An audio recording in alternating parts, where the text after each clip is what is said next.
أعوذ بالله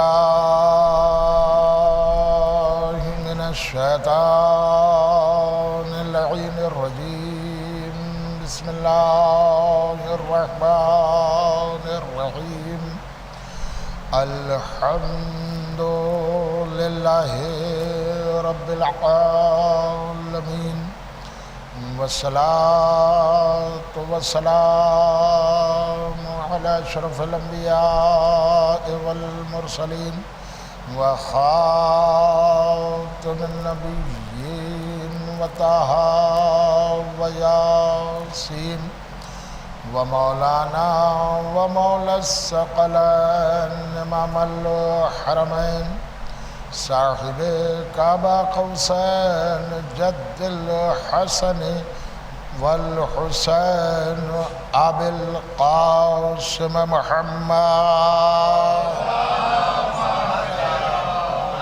وآلہ اہل بیتہ الطیبین الطاہرین المعصومین المظلومین ولعنة الله على أعدائهم ومنكر فضائلهم وغاصبي حقوقهم أجمعين من الآن إلى قيام يوم الدين أما بعد فقد قال الله سبحانه تبارك وتعالى في كتابه المبين وهو أصدق الصادقين وقوله الحق بسم الله الرحمن الرحيم قد أفلح من تزكى وذكر اسم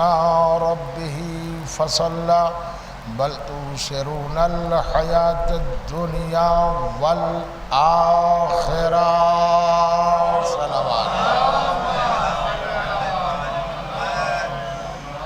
محترم سامعین و برادران ایمانی عزاداران سید الشہداء، یہ ایک مرحوم کے ایصال ثواب کی مجلس ہے، لہذا بہت ہی قرآن کریم کا مشہور و معروف سورہ جسے سورہ اعلیٰ کہتے ہیں، عربی میں اعلیٰ کے معنی پر کے ہوتے ہیں اور اعلیٰ کے معنی بلند کے ہوتے ہیں۔ ہمارے ہاں جو نمازی ہیں وہ صبح شام نماز میں یہی سجدے میں پڑھتے ہیں سبحان ربی الاعلیٰ و بحمدہ، پاک و پاکیزہ ہے وہ اللہ جس کی ہم حمد کر رہے ہیں، وہ اعلیٰ ہے اور میں اس کی حمد کر رہا ہوں۔ تو اعلیٰ کے معنی ہے بلند۔ اب یہ بھی ایک مسئلہ ہے کہ عربی، میں نے اکثر یہ جملہ کہا، عربی زبان جو ہے یہ بہت وسیع ہے اور اس کے مقابل میں اردو زبان بہت کوتاہ ہے، بہت کم ہے، بالکل ایسے کہ جیسے سمندر اور تالاب، تو اس کا کوئی موازنہ نہیں ہے، اس کی کوئی مثال نہیں۔ سمندر سمندر ہے اور تالاب تالاب ہے، ایک مثالاً سمجھایا جا سکتا ہے۔ مثال کے طور پر آپ عربی زبان میں، عربی لینگویج میں آئیں گے تو ہر چیز کے معنی، ایک کتاب ہے جس کا نام ہے بلاغت الحسین، اس میں آپ پڑھیے شعر کے 550 نام، اور اہل سنت والجماعت کے بہت بڑے عالم دین، دیکھیں میری آواز بھی ریکارڈ ہو رہی، آیت اللہ دمیری، انہوں نے کتاب لکھی ہے حیات الحیوان، یعنی جانوروں کے اوپر، اس میں بھی انہوں نے لکھا ہے کہ شعر کے 550 نام، کسی نے 650 بھی لکھے، تو 550 قسم کے شعر نہیں ہیں، شعروں کی قسمیں بہت سے بہت 2-3 طرح کی ہوتی ہیں۔ تو یہ 550 نام کیسے ہیں؟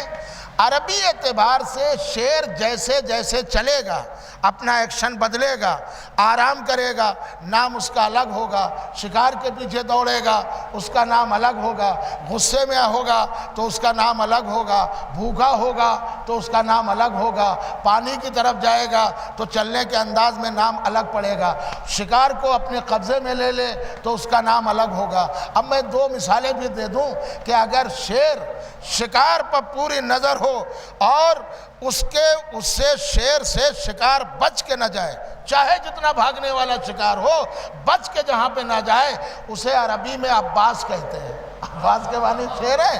اور اگر کوئی شیر شکار کے صرف 2 ٹکڑے کرے، 4 نہیں 2 ٹکڑے، اب اسے عربی میں حیدر کہا جائے گا۔ دیکھیں معنی بدلنا ہے۔ تو شیر کے معنی بہت ہے، تو یہ مطلب نہیں ہے کہ بہت سے قسمیں ہیں۔ جیسے جیسے ایکشن بدلے گا، جیسے جیسے وہ چلے گا، جیسے جیسے وہ دہاڑے گا، اس کے نام بدلتے چلے جائیں۔ اسی طرح تلوار، اس کے نام کتابوں میں 150 ہیں۔ اب ظاہر سی بات ہے کتابوں میں 150 نام ہے، تو 150 قسم کی تلواریں نہیں ہیں، بلکہ وہ چلنے کے انداز پر جیسے جیسے تلوار چلے گی ویسے ویسے اس کے نام بدلتے چلے جائیں گے۔ اب آپ دیکھیے تلوار کا وار اگر سر سے ہوا اور نیچے تک آ گیا تو اسی تلوار کو سیف کہا جائے گا، لیکن اگر تلوار کمر سے 2 حصے کر دے تو اب اسے سمسام کہا جائے گا۔ صلوات پڑھیں محمد آل محمد۔ تو میں عرض کر رہا ہوں کہ دیکھیے ایک صلوات اور پڑھیں محمد آل محمد۔ عربی زبان، عربی ایک ایسی لینگویج ہے جس کے معنی بہت ہیں۔ مثلا عورت پہ آ جائیے تو ظاہر سی بات ہے اگر بچی ہے تو عربی میں ہم آپ جیسے بچی کہتے ہیں اس کو بنت کہا جائے گا، ٹھیک ہے؟ اور اب یہ ظاہر سی بات ہے بالکل دودھ پیتی بچی ہے تو اب اسے بنت نہیں کہیں گے، صبیہ کہا جائے گا۔ صبیہ مانے دودھ پیتی بچی۔ اور آ جائیے اب یہ کسی کی عورت بن گئی تو اب اسے امرات کہا جائے گا، ماں ہوئی کہا جائے گا، دادی کی نوبت پہ پہنچی بہت بوڑھی تو اسے عجوزہ کہا جائے گا، دادی ہے تو اسے جدہ کہا جائے گا۔ یہ سب الگ الگ معنی ہیں، مگر عربی میں ایک ایسا بھی نام ہے جس میں یہ سب سمٹ گئے۔ وہ کیا ہے؟ لفظ نساء۔ نساء معنی عورت ہے، لیکن نساء اس کو کہتے ہیں کہ آپ نساء کو بچی پہ بھی بول سکتے ہیں، عورت پہ بھی بول سکتے ہیں اور ماں پہ بھی بول سکتے ہیں۔ اب آپ توجہ رکھیں، نساء مانے نساء کے اوپر بچی کو بھی نساء بول سکتے ہیں، عورت کو بھی نساء بول سکتے ہیں، ماں کو بھی نساء بول سکتے ہیں، دادی کو بھی نساء۔ اب آپ سمجھے یا نہیں سمجھے؟ اسی لیے مباہلے میں لفظ کیا آیا ہے؟ ابنانا وابناکم ونسانا ونساکم، ونسانا ونساکم۔ رسول ان سے کہہ دو تم اپنے بیٹوں کو بلاؤ، ہم اپنے بیٹوں کو بلائیں، تم اپنی نساء کو بلاؤ، ہم اپنے نساء کو بلائیں۔ اب اس کی ایک دلیل میں قرآن سے دے دوں۔ قرآن میں بچی کو بھی، دودھ پیتی بچی کو بھی نساء کہا گیا۔ اب آپ پڑھیے گا قرآن، فرعون کے لیے اللہ نے کہا وَيُذَبِّحُونَ أَبْنَاءَكُمْ وَيَسْتَحْيُونَ نِسَاءَكُمْ۔ فرعون تمہارے بیٹوں کو قتل کر دیتا تھا، ذبح کر دیتا، یُذَبِّحُونَ ذبح کر، وَيَسْتَحْيُونَ نِسَاءَكُمْ، اور تمہاری بچیوں کو زندہ چھوڑ دیتا تھا۔ یعنی بیٹا پیدا ہوا بھی تو اسے ذبح کر دیا گیا، اب بیٹی ابھی پیدا ہوئی تو اسے زندہ چھوڑ دیا گیا، اس لیے کہ فرعون یہ کہتا تھا کہ انہیں اپنی کنیزی میں لیں گے۔ تو نساء کے معنی بچی بھی ہے، نساء کے معنی لڑکی بھی ہے، نساء کے معنی عورت بھی ہے، نساء کے معنی ماں بھی ہے۔ تو قرآن نے ایسا لفظ استعمال کیا ہے کہ جو مدینے سے آنا چاہے وہ آ سکتا ہے۔ نبی کی زوجہ بھی آ جائے، بھائی توجہ رکھیے گا، نبی کی زوجہ بھی آنا چاہے تو آ سکتی ہے۔ اگر نبی کی زوجہ نہیں آ رہی ہے تو مسلمانوں کی اماں بن کے آنا چاہے تو آ سکتی ہے، بھائی توجہ رکھیے گا، مسلمانوں کی اماں بن کے آنا چاہے تو آ سکتی ہے، تو نبی کی بیٹی بن کے آنا چاہے تو آ سکتی ہے۔ اب مسلمان کہہ رہا ہے نبی کی 4 بیٹیاں، تو جب مباہلے میں ایک آئی تو پھر 3 کیوں نہیں آئی؟ بھائی توجہ رکھیے گا، یہ بات قابل غور ہے۔ اکثر مسلمان کہتا ہے کہ رسول اللہ کے 4 بیٹیاں، چلیے پھر مباہلے میں کہاں چلی گئی تھی؟ اچھا اگر مباہلے میں نہیں گئی تھی، ایسا ہوتا ہے کہ ایک جائیداد پر ایک آدمی کیس لڑ رہا ہے، جب کیس جیت گیا تو اس کے 5 وارث کھڑے ہو گئے، وہ کہا نہیں ہم بھی ان کے رشتہ دار ہیں، ہمارا بھی وراثت میں حق ہے۔ کہا کیوں؟ کہا جو کیس لڑ رہے ہیں تو کسی نے کہا ہمارے وہ بھائی ہیں، بہن نے کہا ہمارے بھائی ہیں، بھائی نے کہا وہ ہمارے بھائی ہیں، تو ابھی تک کہاں تھے؟ کہ ابھی تک ہم خاموش بیٹھے تھے کہ جب جیت جائیں گے تو حصہ لینے کے لیے آ جائیں گے۔ تو اب یہ بات سمجھ میں تو آنا چاہیے۔ چلیے مباہلے میں نہیں آئی، فدق میں تو جائیداد ملنا تھی، تو کم سے کم فدق میں آ جاتی۔ تو اس کا مطلب ہے یا تو وہ نبی کی بیٹیاں ہی نہیں تھی، یا تو تھی تو مباہلے سے پہلے مر چکی تھی۔ ہاں توجہ رکھیے گا۔ اب میں جملہ آپ کے حوالے، نبی کی بیٹی، نبی کی زوجہ، نبی کی ماں، سب کو گنجائش ہے آنے میں؟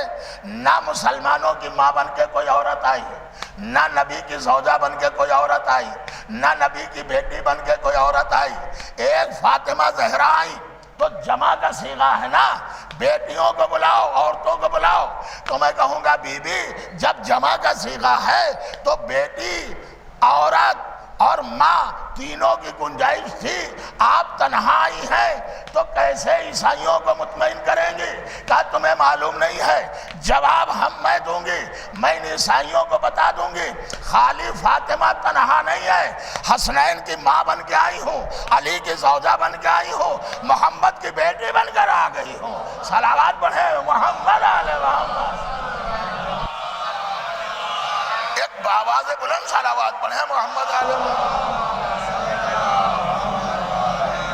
تو دیکھیں کبھی کبھی ہوتا ہے کسی چیز کو سمجھانا اور سمجھنا۔ تو دیکھیں قرآن، میں نے شاید اس سے پہلے یہی مجلس میں عرض کیا تھا کہ ہمارے اور آپ کے 8ویں امام حضرت امام علی رضا علیہ السلام نے ارشاد فرمایا ہے کہ قرآن کی تلاوت ضرور کیا کرو، یہ تمہارے گناہوں کا کفارہ ہے اور اس سے تمہارا رزق بڑھے گا۔ ہم ہوں یا آپ ہوں، آپ سچ بتائیے 365 دن میں کتنے قرآن کی تلاوت کریں؟ ہم موبائل کی تلاوت زیادہ کرتے ہیں، قرآن کی تلاوت کم کرتے ہیں۔ تو جب آپ اللہ کو بھول جائیں گے تو اللہ آپ کو بھول جائے گا۔ دولت ہوتے ہوئے کوئی پریشان ہو تو بڑا مسئلہ ہوتا ہے۔ لہذا عزیزو یاد رکھیے گا ایک جملہ شہید دستغیب شیرازی نے اپنی کتاب میں لکھا کہ ایک زمیندار مر گیا، زمیندار۔ تو ان کے بیٹے نے کہا بھائی مولوی صاحب کو بلایا جائے، وائے حافظ جی، کہا ہمارے ابا کی قبر پہ قرآن پڑھ دیجیے۔ کتنے دن؟ کہا 40 دن کم سے کم قرآن پڑھنا ہے، جو آپ کہیں گے میں بہت یہ دے دوں گا۔ قرآن پڑھنے سے گناہ معاف ہوتے ہیں، اسی لیے پیغمبر نے فرمایا ایک قبر والا سورہ ہے، اسے یاد رکھیے گا۔ جب قبرستان جائیے اور کسی کے ماں باپ اگر نہیں ہیں تو اس سورے کی تلاوت ضرور کریے، اس سے زیادہ میں نے کہیں ثواب پڑھا نہیں ہے۔ اس سورے کا نام ہے سورہ ملک، اس کا نام دوسرا ہے، آپ دیکھیں کہ سورہ ملک، اس کے لیے نبی نے فرمایا جہاں تک صدا جائے گی قبرستان میں، وہاں تک کہ مرنے والوں کو گناہ سے پناہ ملتی جائے گی۔ یہ سورہ ملک بڑا عجیب و غریب سورہ ہے، توجہ رکھیے گا۔ تو وہ حافظ جی گئے، ایک دن قرآن پڑھا، 2 دن، اور تیسرے دن غائب۔ اچھا یہ زمیندار جب دبدبا تھا تو دیکھا غائب ہے، ڈھونڈوایا نہیں ملے، بڑی مشکل سے ہفتے بھر کے بعد انہیں ڈھونڈ کے لایا گیا دوسرے گاؤں، پکڑ کے آیا۔ زمیندار صاحب نے کہا بتائیے آپ میرے والد کے قبر پہ قرآن پڑھنے کے لیے لگایا تھا، کیا میں نے کچھ مزدوری کم دی ہے، قیمت کم دی، ہدیہ کم ہے، آپ بول دیجئے۔ تو اس نے ہاتھ جوڑے اور کہا کہ حضور آپ ہدیہ چاہے جتنا دیں زمیندار صاحب، میں قرآن نہیں پڑھوں گا قبر میں۔ کہا بھئی آپ حافظ ہیں، حافظ ہیں، قرآن کی تلاوت کرتے ہیں اور اس سے ثواب ملتا ہے، کہا نہ میں نہیں کروں گا۔ کہا کیوں؟ کہا سننا چاہتے ہیں؟ کہا ہاں۔ کہا جب میں قرآن پڑھ رہا تھا آپ کے والد کی قبر پر تو میرے ان کانوں نے سنا عذاب اور بڑھتا جا رہا تھا، بڑھتا جا رہا۔ شہید دستغیب شیرازی نے لکھا عذاب بڑھتا جا رہا تھا اور ایسے گرز پڑ رہے تھے کہ میں نے قبر پہ جو ہاتھ رکھا تو مٹی بھی گرم ہونے لگی تھی۔ تو کہا یہ کیا ہے؟ کہا ملک اتنی تیز سے بول رہے تھے کہ میں آواز بھی سن رہا تھا، ملک مار مار کے یہ کہہ رہے تھے کہ اب تمہاری قبر پہ قرآن پڑھا جا رہا ہے، تم تو قرآن پڑھے ہوئے تھے، قرآن پڑھے ہوئے تھے، قرآن کے بارے میں اگر تم دنیا میں خود پڑھ لیتے تو اس سے زیادہ تمہیں ثواب ملتا۔ توجہ رکھیے گا، اس کا مطلب یہ ہے کہ جو قرآن پڑھا ہوا ہے اگر وہ قرآن پڑھ رہا ہے تو اس کے ثواب کی کوئی لمٹ نہیں ہے۔ اب میں اسی پہ ایک اور دلیل آپ کی خدمت میں عرض کر دوں۔ آپ نے نام سنا ہوگا علامہ فرمان صاحب کا، جنہوں نے قرآن کا ترجمہ کیا۔ کیا سمجھتے ہیں ہمارے ہندوستان کے علماء کا؟ کوئی جواب نہیں ہے۔ آپ ان کی ہسٹری نکال لیجئے، ان کے بارے میں ہے کہ یہ اہل سنت والجماعت کے مدرسے میں پڑھے تھے جی. تو یہ 12-13 سال کے تھے تو ان سے کہا کہ بھیا تمہارے شیعوں میں کوئی حافظ نہیں ہوتا, پڑھیے کتاب سے میں پڑھ رہا ہوں, کرامات علماء کتاب پڑھ لیجئے. ان کا تمہارے شیعوں میں کوئی حافظ نہیں ہوتا. حالانکہ یہ یاد رکھیے گا ہمارے ہاں ہے مسئلہ کیا, قاری حافظ, آپ توجہ رکھیے گا, ایک قاری ہوتا ہے, ایک حافظ قرآن, ایک قاری قرآن, ایک وارث قرآن. قاری وہ جس کی زبان پر قرآن ہو, حافظ وہ ایک ایک جملے پہ توجہ, قاری وہ جس کی زبان پر قرآن ہو, حافظ وہ جس کے ذہن میں پورا قرآن ہو, اور وارث وہ جس کا پورا وجود ہی قرآن ہو. صلوات پڑھیں محمد آل محمد. ایک اور بآواز بلند صلوات پڑھیں محمد آل حیدری یا علی یا علی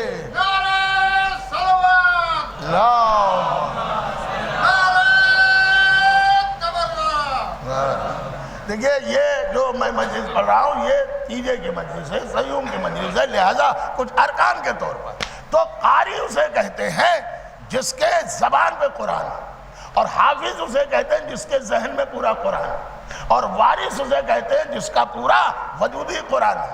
ہمارے ہاں قرآن کی اتنی عظمت ہے کہ اگر 100 کتابیں ہیں, 100 کتابیں چاہے جتنی مقدس کیوں نہ ہو, ان 100 کتابوں میں 99 بکس اور ہیں, ان میں ایک قرآن ہے. کسی کے یہاں کوئی ایسا نہیں عقل کا اندھا ہوگا کہ جو قرآن کو کسی کتاب کے نیچے رکھے. جب بھی رکھے گا کتابوں پر قرآن سب سے اوپر آئے گا. بھائی توجہ رکھیے گا, قرآن کا مرتبہ سب سے بڑا ہے, قرآن کو اوپر ہی رکھے گا. اچھا اور عزیزوں جملہ عرض کر رہا ہوں یہ آپ کے ذہن میں رہے, اللہ نہ کرے کسی سے دھوکے میں ہوتا ہے کہ پیر لگ جائے تو اس کو فوراً چوما جاتا ہے, احساس ہوتا ہے, کبھی ہوتا ہے اس طرح احساس ہوتا ہے. ارے اب آپ سوچئے گا, اب میں جملہ عرض کر رہا ہوں قرآن کا اس حد تک احترام ہے. اب مسلمانوں نے اپنی کتاب میں لکھا, میں بڑے ذمہ داری سے عرض کر رہا ہوں کہ جو رسول اللہ تھے ان کے داہنے بازو پر اور بائیں بازو پر قرآن کی 2 آیتیں لکھی تھی, پڑھنے کا موقع نہیں ہے. دائیں بازو پر بھی قرآن کی آیت اور بائیں بازو پر بھی قرآن کی آیت. اور فتح مکہ میں نبی نے کہا یا علی تم میرے دوش پر قدم رکھو. دیکھئے عجیب جملہ میں عرض کر رہا ہوں, متوجہ ہو جائیں. یا علی تم میرے دوش پر قدم رکھو. علی نے نبی کے دوش پر قدم رکھا, قدم وہیں پر رکھا جہاں آیت قرآنی تھی. ارے بھائی توجہ رکھیے گا, قدم وہیں پر رکھا جہاں آیت قرآنی تھی.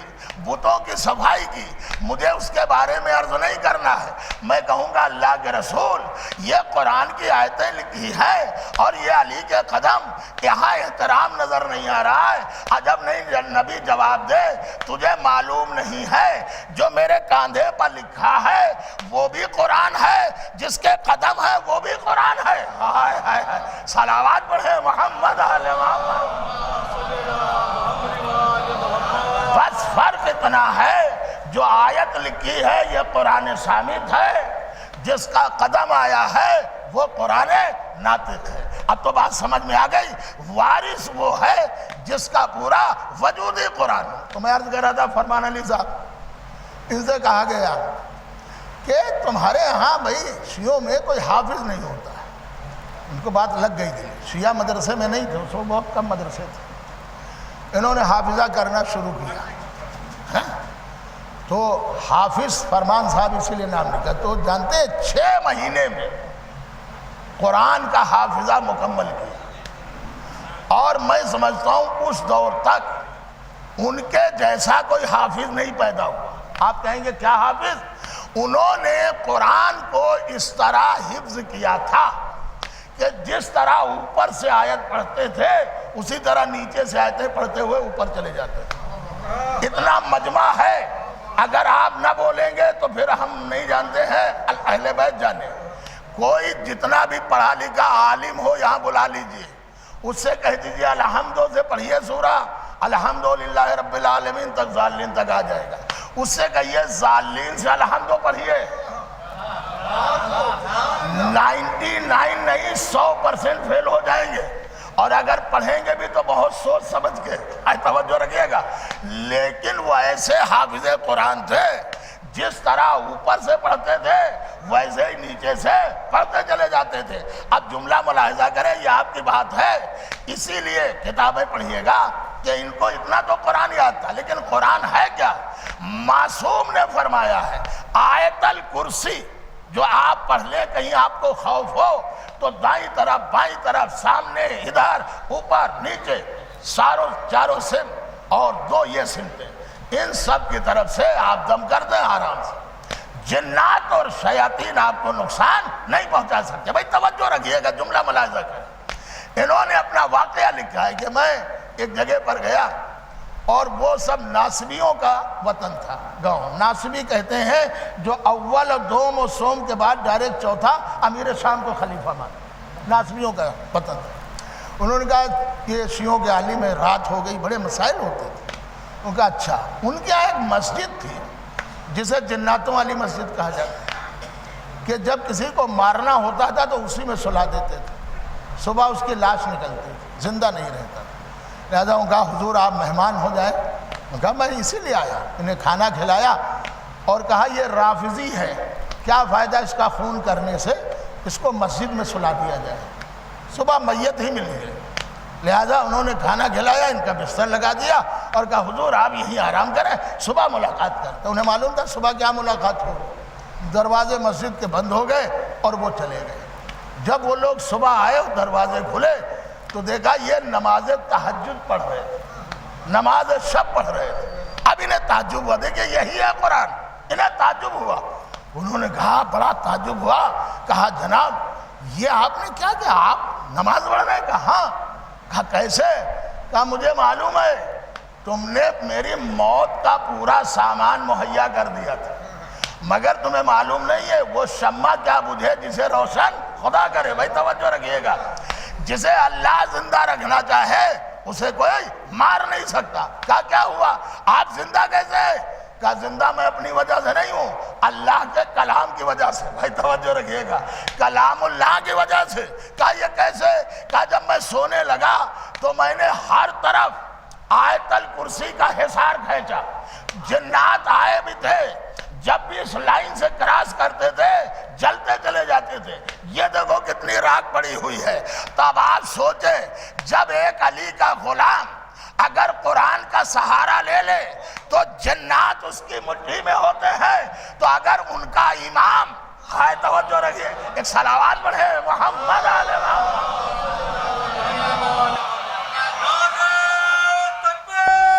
اللہ اکبر، یا رسول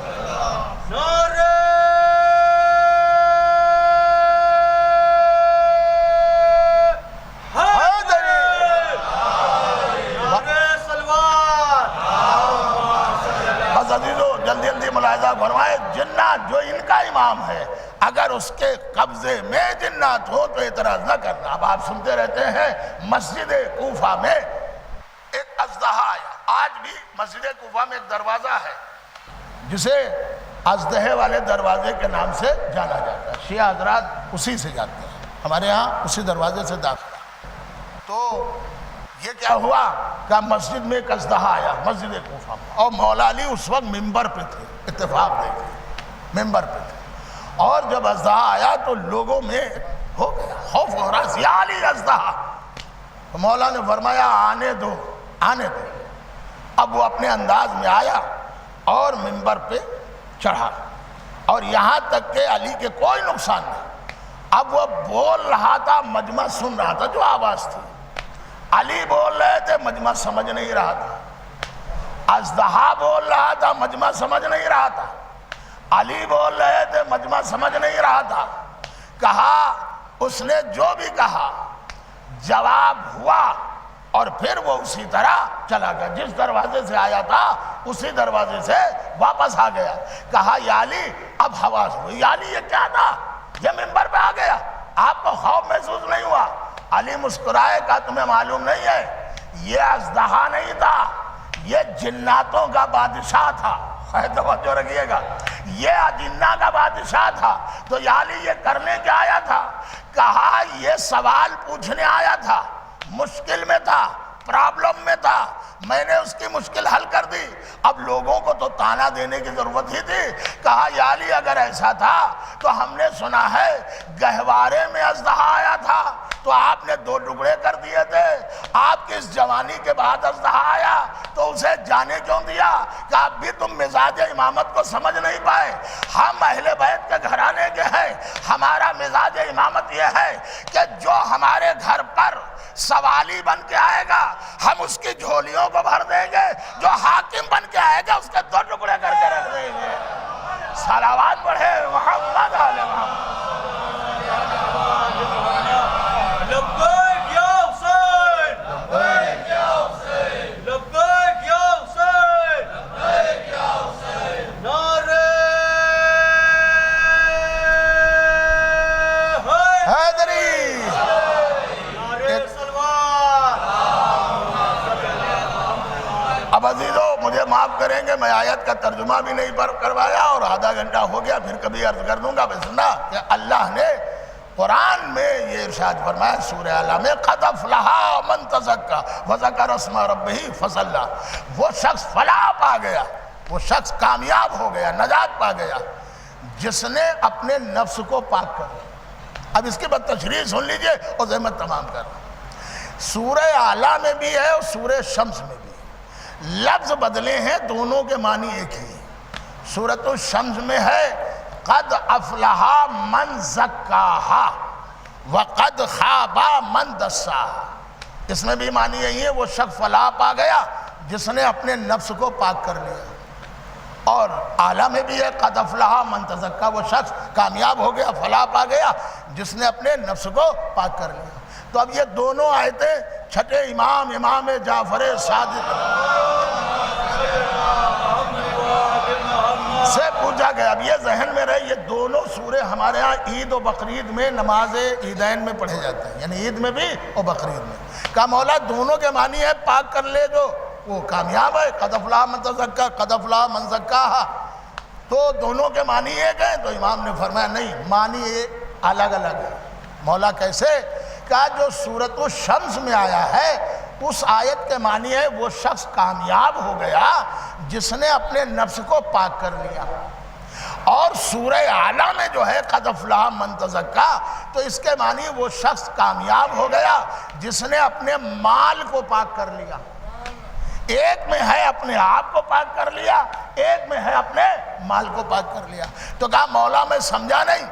کہا اس میں اصل مسئلہ عید کی بات کر رہا ہے اللہ، کہ جس نے رمضان میں روزے رکھے، ظاہر سی بات ہے اس نے اپنے آپ کو پاک تو کیا نا، رمضان کے روزے، روزہ پاکیزگی کا مہینہ بھی کہا جاتا ہے، تو جس نے روزے رکھے گویا اس نے اپنے آپ کو پاک کر لیا۔ اور کہا تزکا کا روزے کے بعد عید کے دن جس نے 3 کلو غریب کو حق دیا، دیکھیں فطرہ اسی کو کہا جاتا ہے، اس کا مال پاک ہو گیا۔ اگر غریب کا یہ 3 کلو ایک سا حق نہ دیا تو یہ امام نے کہا اللہ روزے تمہارے منہ پر مار دے گا۔ اس کا مطلب ہے اگر کوئی فقیر کا حق نہ دے، مسکین کا حق نہ دے، غریب کا حق نہ دے، 3 کلو فقیر کا حق نہ دے، تو اللہ اس کے روزوں کو اس کو منہ پر مار دیتا ہے۔ تو کوئی اگر فاطمہ کا پورا باغ فدا کھا لے، آئے آئے آئے، ارے صلوات پڑھے محمد علیہ عزیزو، جن مرحوم کے اصالِ ثواب کی مجلس ہے وہ مرحوم بھی ایک کوالٹی تھی۔ میں نے آیت اللہ سستانی صاحب سے جب ملاقات کی، ان کی اسپیچ ہم نے مسجد میں خطبے میں بھی جمعے میں بیان کیا تھا۔ انہوں نے کہا تھا کہ ہندوستان میں، بھارت میں، ہند میں ہماری یہ باتیں پہنچائی ہیں۔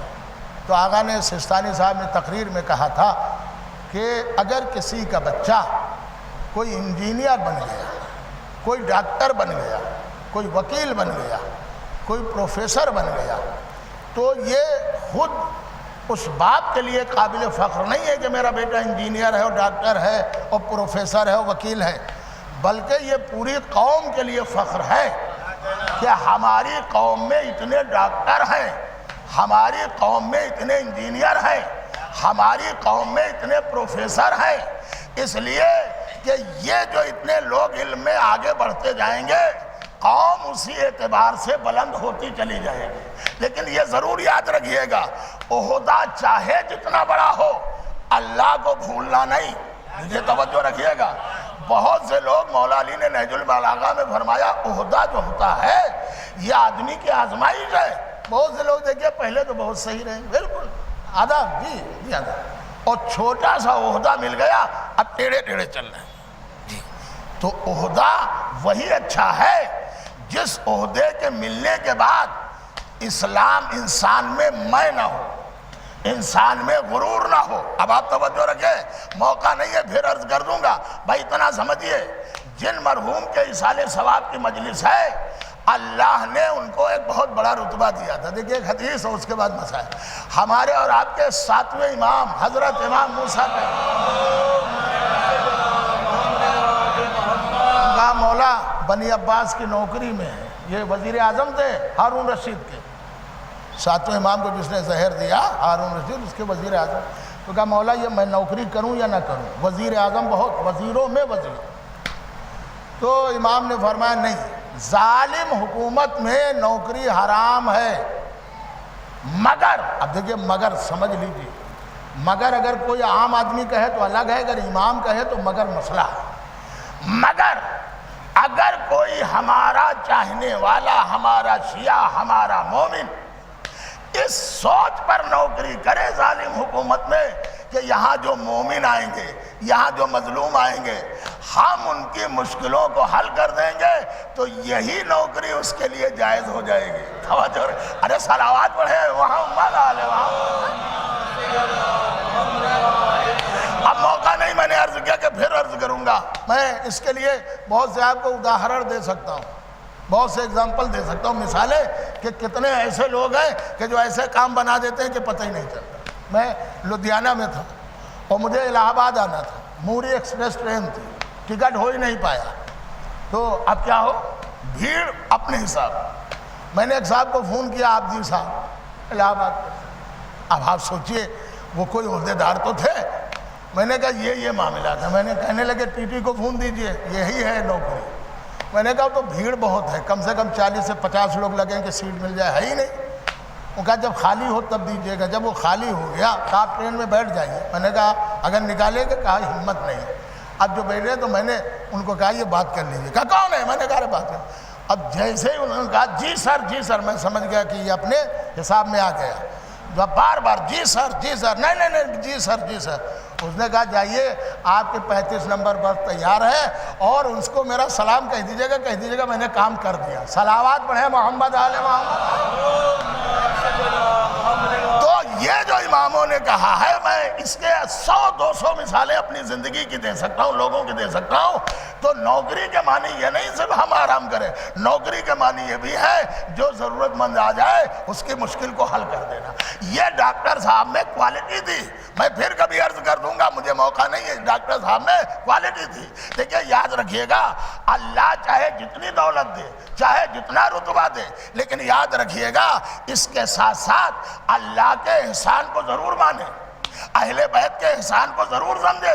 اور یہ سوال ہوگا کہ ہم نے جو تمہیں عمر دی تھی وہ کہاں گزاری، اور گزاری بھی تو کن کاموں میں گزاری۔ لہذا سب سے اہم مسئلہ کہ ہماری زندگی کامیاب ہو، اہل بیت کا دامن ہمارے ہاتھوں میں رہے۔ دیکھیے تیجے کی مجلس ہے، میں اتنا کہہ سکتا ہوں، بہت جلدی میں ہوں، حالانکہ میں نے زیادہ پڑھ دیا، اتنا کہہ سکتا ہوں کہ میں تدفین میں نہیں تھا، مجھے خبر نہیں ملی، اگر ہوتا تو ضرور آتا۔ لیکن اتنا ضرور ہے کہ یہ میں کنفرم کہہ رہا ہوں، مرحوم کا انتقال ہوا ہوگا تو عزیز و اقارب آئے ہوں گے، محلے والے آئے ہوں گے، رشتہ دار آئے ہوں گے، نماز جنازہ تو پڑھی گئی ہوگی، قبر کھودی گئی ہوگی، کفن پہنایا گیا ہوگا، نماز جنازہ پڑھی گئی ہوگی۔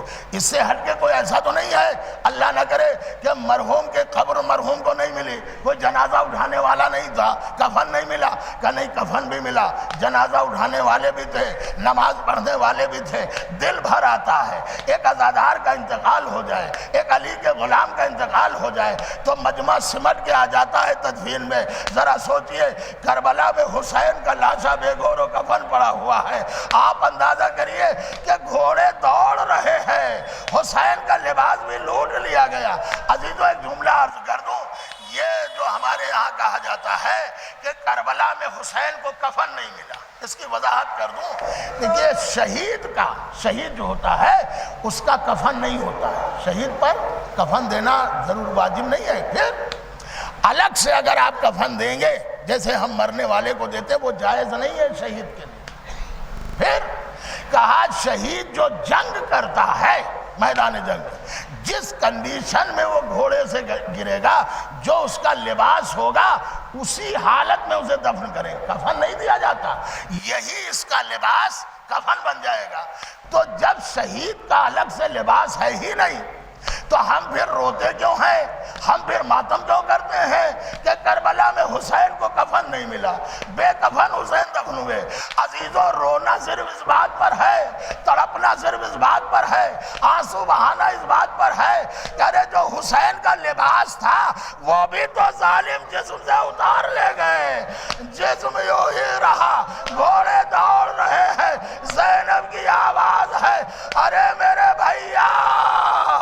بس عزیزو 11ویں محرم کو اسی لیے شہزادی نے بھیا کا لاشا دیکھا تو تڑپ گئی، اپنے کو ناکے سے گرا دیا، آواز دی میرے بھیا حسین، کربلا کی جلتی زمین ہے، سورج کی دھوپ ہے، اللہ اللہ سورج نکلا ہوا دھوپ ہے۔ ایک جملہ کہا جو کلیجہ پھٹ جائے، کہتی ہے میرے بھیا اگر میرے سر پہ ردا ہوتی تو میں تیرے جنازے پر ڈال دیتی، لیکن اے میرے باجا ہے زینب شرمندہ ہے، ظالموں کا مجمع زینب کے پاس ایک ردا نہیں ہے۔ الا لعنت اللہ علی قوم الظالمین وسيعلم الذین ظلموا أي منقلب ينقلبون۔ آپ حضرات سے گزارش ہے کہ ایک بار سورہ حمد اور 3 بار سورۃ اخلاص کی تلاوت فرما کر مرحوم سید انتصار حسین ابن سید اسرار حسین کے نام سے پڑھیں۔